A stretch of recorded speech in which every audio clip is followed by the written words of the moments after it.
Com tantas preocupações envolvendo áreas como saúde, educação, urbanismo, as cidades da macro-região tropeçam quando o assunto é lazer, cultura e esporte. Serviços importantes, mas que não são de primeira necessidade. Ribeirão Preto, por exemplo, tem dificuldades em administrar locais como a Cava do Bosque e o Teatro de Arena. Setores que recebem incentivos, mas vivem com a estrutura sucateada.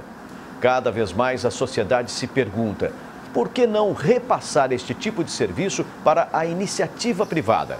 Concessão, privatização, parceria público-privada. O momento atual pede uma discussão séria sobre essas possibilidades. Sem preconceito e com muita transparência, as prefeituras poderiam render mais e melhor. Agregando valor às comunidades e integrando ao vivo a macro-região, formando opinião. Em Ribeirão Preto está o professor de Finanças Públicas Gabriel Lochaguim. Em Araraquara, o administrador público Wellington Santos. E em Franca, o advogado Toninho Menezes. Vamos começar por Ribeirão Preto, falando com o professor de Finanças Públicas Gabriel Lochaguim. Gabriel, Cava do Bosque é um problema muito sério. Faz algum tempo já que nós não temos aquilo que precisava na Cava do Bosque, trabalho de manutenção, recuperação e um bocado mais de respeito para que todos possam usar aquela instituição, aquele local. Cava do Bosque, dá para pensar em parceria público-privada? Boa tarde. Muito boa tarde. Em todos os setores em que a administração pública enfrenta os seus limites, a Casa do Bosque, em diversos outros setores que dependem fortemente de investimento público, é preciso pensar em alternativas. E desde 2004, nós temos um modelo já bastante consolidado que permite a interação entre dinheiro público e dinheiro privado para financiar a infraestrutura indispensável para o bem-estar da coletividade. Nesse caso, eu me refiro especificamente às parcerias público-privadas, que são um tipo de contrato complexo, é verdade, que admitem essa interação entre governo e sociedade para investir em utilidades públicas. Por diversas razões, essas parcerias não têm sido suficientemente implantadas nos municípios, muito embora o número esteja crescendo. Ainda assim, elas passam um pouco do número de 100 em todo o país, incluindo aí os governos estaduais. Isso acontece porque, embora a legislação tenha sido bastante específica, os contratos são bastante complexos e em municípios médios até existe um pessoal bastante capacitado para atuar nesse setor, nos municípios grandes também. Em municípios menores, a própria dificuldade de organização do pessoal compromete a efetividade das parcerias público-privadas. Isso não significa que elas estejam fadadas ao fracasso, mas isso, ao contrário, indica que é preciso pensar em outras soluções, por exemplo, em centros integrados, interregionais, de capacitação profissional da gestão pública para implementar efetivamente esses contratos. De qualquer maneira, é preciso pensar em alternativas, já que o orçamento público, exclusivamente, não é capaz de dar conta de financiar boa parte dos serviços públicos essenciais à população. Por exemplo, eu quero insistir um pouquinho na Cava do Bosque, porque a Cava do Bosque tem uma história. E aí, para quem desconhece um pouquinho, a Cava do Bosque poderia ter tido um estádio de futebol que abrigaria Botafogo e Comercial e vai por aí afora. É um complexo esportivo.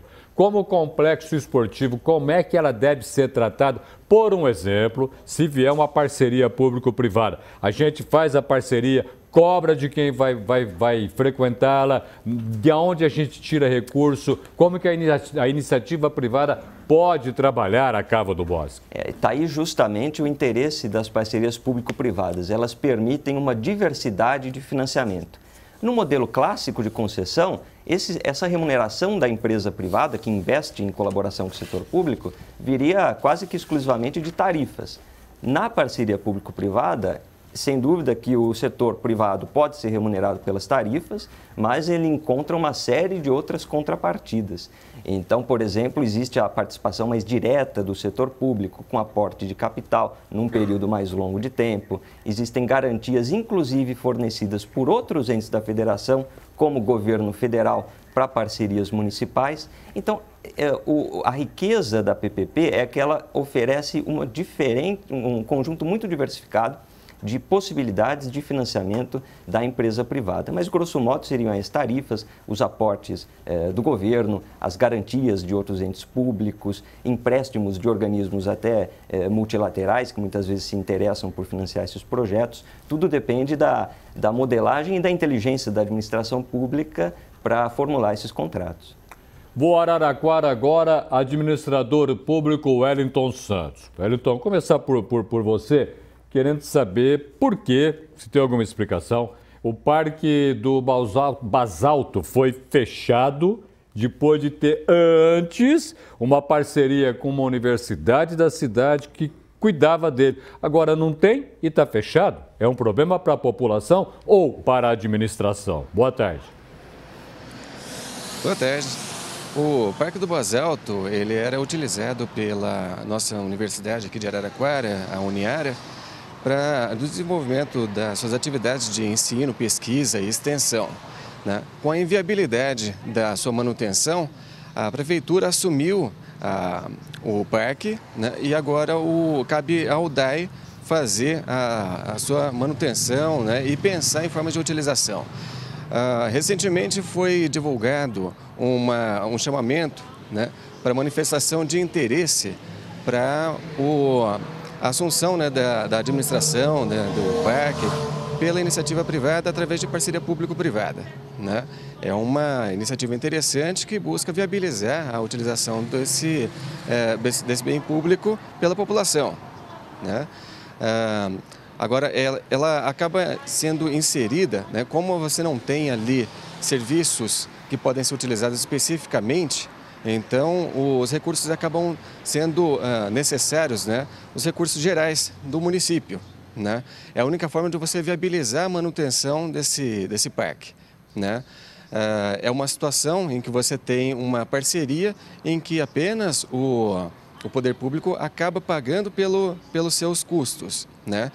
Inicialmente, então, cabe ao parceiro privado fazer o aporte de recursos, né, dos investimentos necessários para a utilização e, posteriormente, a administração acaba, né, retornando esse investimento, né, ao longo do tempo, do prazo que foi estipulado no estudo prévio, né?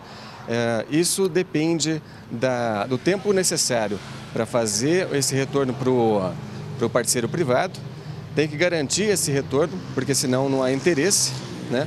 Tem que garantir também que o serviço seja adequado à população, né? Muito obrigado. Eu vou agora até Franca, advogado Toninho Menezes. Toninho, tem umas coisas em Franca que a gente gostaria de entender. Por exemplo, tem algum certo abandono a parque, a praças, são lugares que a gente precisa cuidar para que as pessoas possam ter área de lazer. Está acontecendo esse fato? Mudou alguma coisa nos últimos meses? Ou a situação seria também para a parceria público-privada? Boa tarde. A situação realmente seria para a criatividade e a ousadia do administrador público encontrar soluções e não somente ficar reclamando da baixa arrecadação, como é o caso da nossa cidade em relação às outras da região. Ocorre que essa situação, ela tem que ser uma situação de segurança, um planejamento mais adequado, um edital com regras claras, para que traga para a participar dessa parceria público-privada exatamente empresas idôneas e não somente aquelas que costumam participar sabendo que as regras não são tão claras. E exatamente tem que ter a credibilidade de que esse contrato, essa manutenção se dará independentemente dos políticos que vierem assumir em outras administrações, para que o investidor particular possa conseguir amortizar os seus investimentos e o município receber esse serviço. Aqui tem ocorrido isso com constância, inclusive com acidentes de crianças em parques que são instalados em praças públicas e que não tem nenhum monitor, não tem uma manutenção. Isso é um perigo. E, além do que, o assédio de pessoas ali envolvidas com tráfico e outras situações, nas quais o cidadão comum não vai deixar que seus filhos utilizem aquele espaço em razão da insegurança que aquilo tem. A parceria seria efetivamente uma das alternativas e também o serviço voluntário. O serviço voluntário existe em outros países, é regra geral, o cidadão que quer participar, que quer auxiliar, ele não tem essa situação aqui no Brasil. E dentro da parceria público-privada, nós temos uma situação burocrática muito grande. A lei 11.079 de 2004, ela é muito complexa, conforme disse o colega de Ribeirão Preto, realmente, mas nós temos que abreviar essa situação para que traga empresas e pessoas idôneas capazes de prestar um bom serviço para o interesse da coletividade. Nós temos o Parque do Trabalhador aqui em Franca, que foi um convênio com a Petrobras, que está totalmente abandonado e é um anexo do Parque Fernando Costa, que também poderia ser melhor utilizado em toda a situação. Nós temos o Parque Zoobotânico também, que está nessa situação. Aos finais de semana não abre pela falta de servidores, pela insegurança. Nós temos aqui o próprio polo onde nos encontramos nesse momento, que também é uma situação que poderia ser muito melhor aproveitada se tivesse um planejamento dentro da parceria público-privada, com uma concessão clara, com um contrato anterior, com audiência pública, onde se esclarecesse direitos e deveres, como é que seria remunerado, a garantia para também a iniciativa privada da imutabilidade, que isso não seria mudado dependendo das cores do partido que viesse administrar a cidade, porque são contratos de longa duração e a amortização se dá nesse período. E precisa ter uma garantia, efetivamente, de que isso não vai ser alterado unilateralmente, como pode o poder público municipal, a qualquer momento a seu bel prazer, para trazer vantagens ou desvantagens. Então, concessões, permissões e parceria público-privada e o serviço voluntário tem que ser melhor trabalhado pelas administrações para resolver os problemas inerentes às suas cidades. Volta a Ribeirão Preto, o professor de Finanças Públicas, Gabriel Lochaguim. Gabriel, Teatro de Arena não pode continuar como está. O Teatro Municipal, muito menos ainda. Nós estamos queimando o Teatro de Arena, que é alguma coisa excepcional que poderia ser bem utilizado. Ali, o que está faltando para o poder público interferir, especificamente no Teatro de Arena? Já que não dá, o que a gente faz? A questão é que tem alternativas, né? Talvez não dê para financiar exclusivamente com dinheiro público, mas nós precisamos pensar em outras soluções para lidar com esses problemas. Atrair capital privado, me parece que diante do esgotamento dos recursos públicos, é uma alternativa bastante viável. Eu concordo integralmente que os investimentos prosperam quando existe segurança e quando existe tranquilidade. As regras precisam ser claras. É preciso que os investidores saibam exatamente quanto vão ser remunerados e quais são os seus encargos, e a administração pública favoreça essa tranquilidade com relação aos contratos. É muito difícil atrair capital privado e investimentos de empresas no financiamento e na preservação do Teatro de Arena, do Teatro Municipal, se as condições de remuneração dos investidores, se a própria tranquilidade quanto à continuidade do contrato forem interrompidas a todo momento, como, por exemplo, a cada troca de governo. É preciso assegurar, sobretudo, segurança jurídica, e isso seria um enorme avanço na administração pública, que a cada 4 anos a coisa não recomeçasse do zero ou não houvesse o discurso de interromper tudo aquilo que havia de positivo anteriormente, mas que se preservassem as condições de participação do setor privado junto com o setor público. Deixa eu Araraquara agora, administrador público Wellington Santos. Wellington, a gente está ouvindo atentamente as explicações e fica aqui uma dúvida. Administrador público, ou por que não, a sociedade civil, tem alguma coisa contra a parceria público-privada, contra a privatização? O que acontece que não há um entendimento a esse respeito? Como é que pode se explicar claramente as necessidades que o Estado não consegue suprir e que poderiam ser divididas? Essa é uma discussão que realmente ela vem carregada de uma ideologia muito forte, né? A gente vê que os serviços, eles começaram a ser prestados pelo Estado justamente pela falta de capacidade da iniciativa privada de fazer investimentos que, no primeiro momento, são muito grandes e demoram muito tempo para ter um retorno. Então, dessa forma, fica muito difícil de você ter alguém com essa capacidade. Mas a partir do momento em que o Estado vem, faz esse investimento, estabelece o serviço, né, monta as infraestruturas necessárias, né, e cria a demanda para eles, já não faz mais sentido o Estado prestar esse serviço, né? São as questões dos serviços econômicos. Vamos citar aí, por exemplo, a telefonia, né? Mesmo assim, ainda tem uma característica ideológica muito forte, né, do Estado empreendedor, né, de você manter esse capital, esses ativos na mão do Estado, né, o que representa, né, praticamente aí na mão da população. Mas o que a população precisa é realmente que esse serviço seja prestado da melhor forma possível e com uma máxima eficiência, né? Ninguém quer pagar mais por um serviço que pode ser prestado a um preço módico, né? Agora, em relação aos serviços públicos, é um pouco diferente, porque você já não tem uma situação aí de concorrência, né? Em muitos casos você tem monopólios naturais, né? E principalmente quando a gente pensa nas praças, nos parques, é difícil você determinar quem é que vai usar esse bem, né? Nesse caso, em que você tem uma utilização geral, que você não consegue, então, fazer essa identificação das pessoas, a única forma de custear é através dos impostos. A única pessoa que pode cobrar impostos no Brasil são as pessoas políticas, né?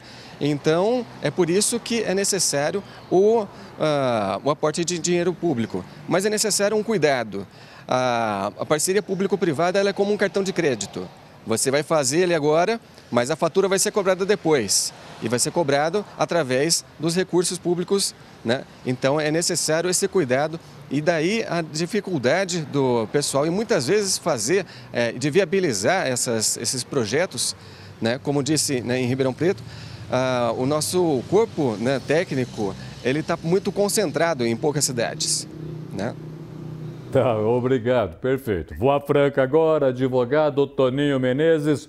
Toninho, a gente quer a sociedade civil participando, é importante sim. Sociedade política tem medo de tocar nesse assunto, fica com o corpo mole, vai, não vai. Até onde é importante a gente apertar o vereador para saber o que nós estamos tendo de necessidade para fazer parceria público-privada, privatizar, enfim, seja lá qual o nome que se queira dar.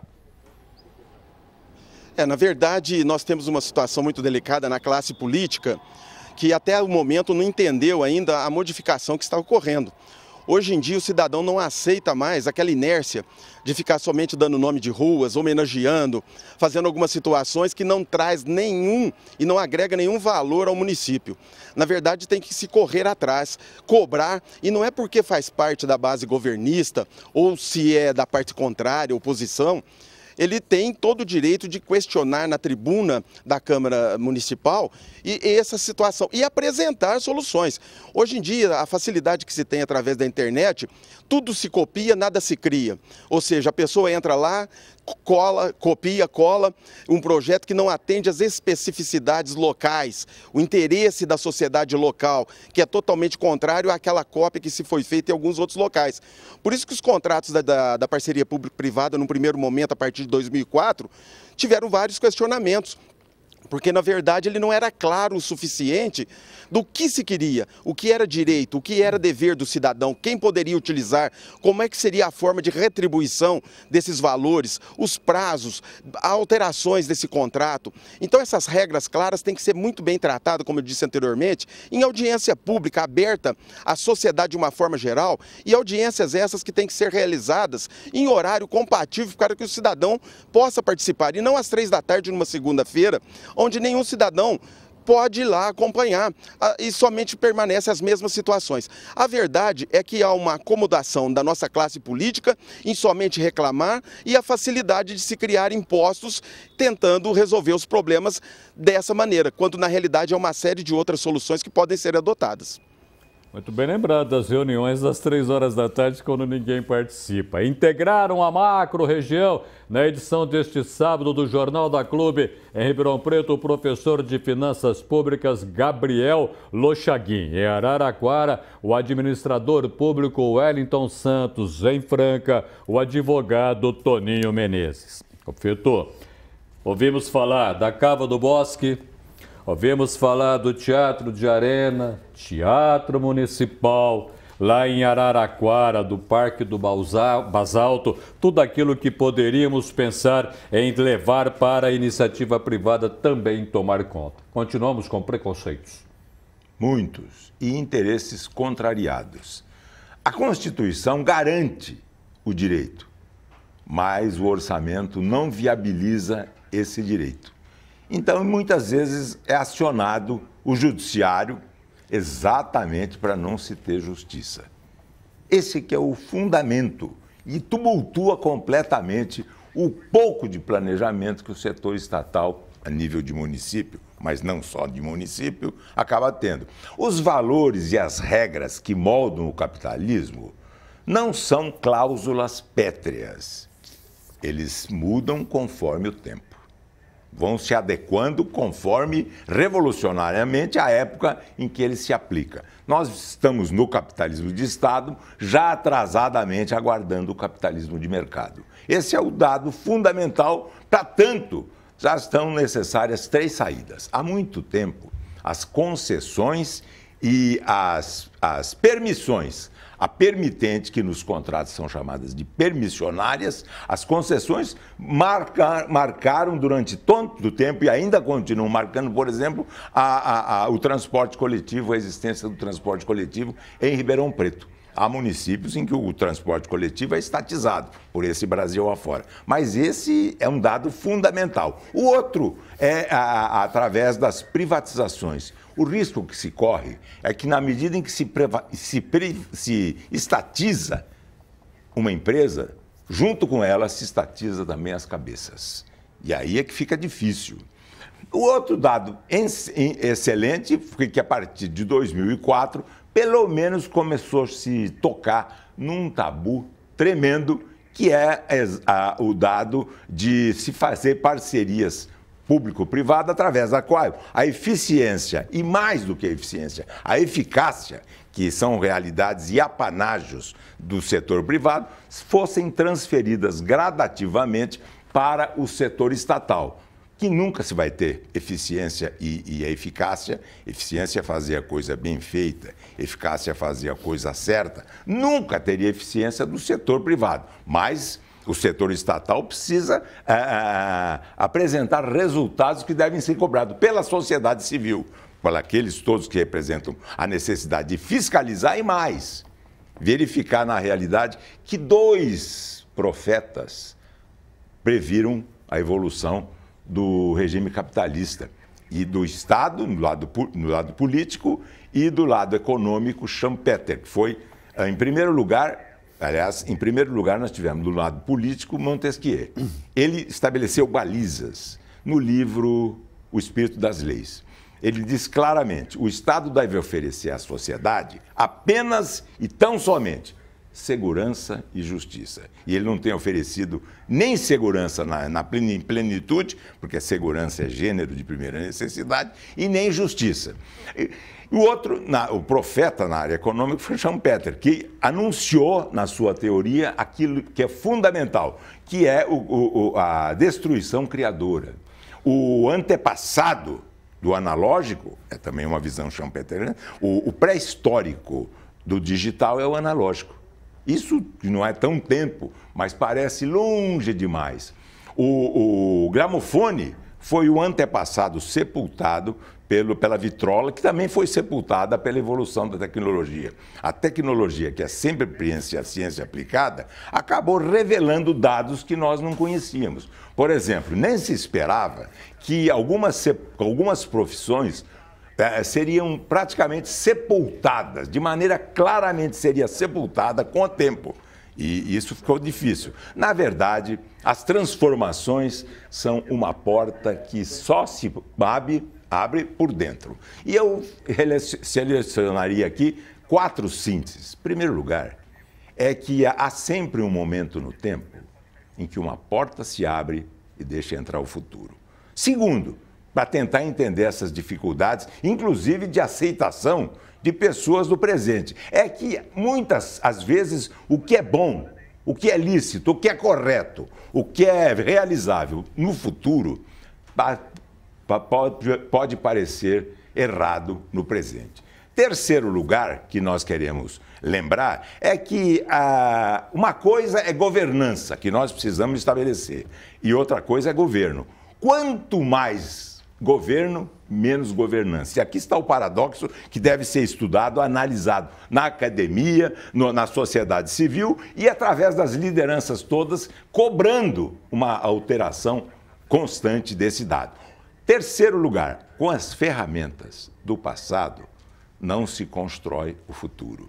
E é difícil esse difícil entendimento, porque teríamos que trazer, para encerrar, um pensamento e uma filosofia chinesa.